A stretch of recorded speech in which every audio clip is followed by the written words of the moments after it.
John, how are you, brother? Good to talk to you today. Good. How are you doing, Sully? Good, man. Good to have you via Skype there. Yes, I will be hitting up you and all of your partners for donations for the Challenge Athletes Foundation this year. I think I'm good for $25. Okay, that's good. Thank you. Appreciate that. Just add like 3 zeros, buddy. Come on, this is for our wounded warriors. Hey, listen, All about the zeros. Yeah, I know. Talk to us. First of all, Ironridge. Let's recap again. Since John's going to be sort of our small cap and our finance expert here with respect to publicly traded companies. Let's talk about this just a little bit about Ironridge specifically, just for the folks who haven't heard about you before. They're just watching you for the first time. You guys are a small cap institutional direct equity investor. What does that mean exactly? It basically means we write checks to small companies to finance their growth. And specifically speaking, that means companies that are they're doing business. They are in a cash flow need because they want to increase operations. Is that what's a typical use of funds? Yeah, essentially, it's typically when they need money for whatever purpose, and the purpose we most like them to need money for is funding growth or some sort of catalyst to change the nature of the business, either buying inventory, buying equipment, doing something that's going to help change the business, help make it more profitable, increase the revenues, and God help us create earnings. Typically publicly traded companies, John, whether they be in a small cap environment or even big board environment, I think a lot of people don't understand when the IPO happens, that's when they get a chunk of change. If they do a secondary offering, they get a chunk of change. But the only other way these publicly traded companies can get investment capital is through private equity or private placement. Can you explain that process if there's a difference?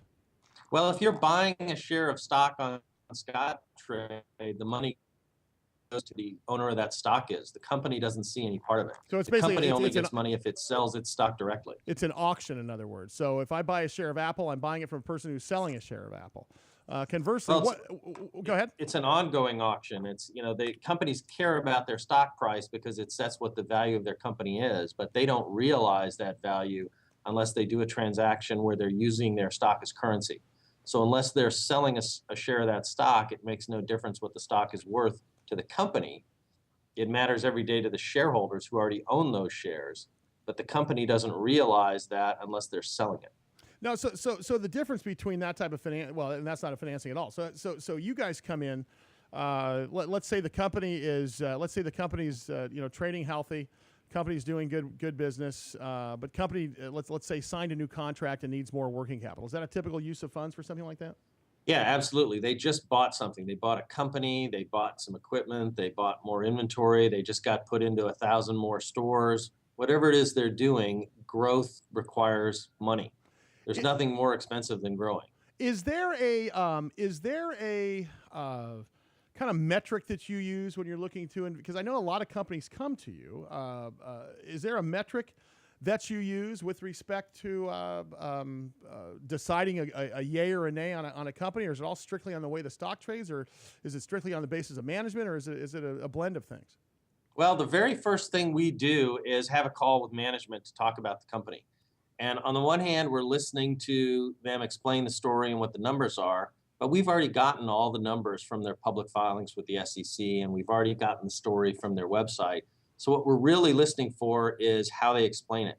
Is there passion in their voice? Do they care about what they're doing?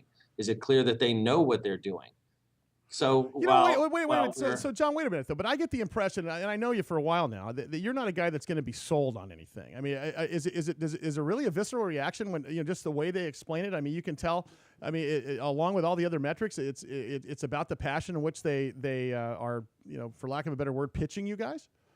Well, it's always about the passion, but it's also always about the numbers. So you've got to have both. But I don't need to talk to them to see the numbers. Anybody in the world can see the numbers because they're printed every day by the Securities and Exchange Commission. Sure. So, once a quarter, you make your periodic filings and your numbers are out there. So I can see the numbers. I'm not typically betting on the numbers because typically the numbers for these companies aren't good or aren't as good as I would want them to be. My hope is that I write the check and that improves the numbers. And the only way that happens is if the guy I'm writing the check to is good at his job.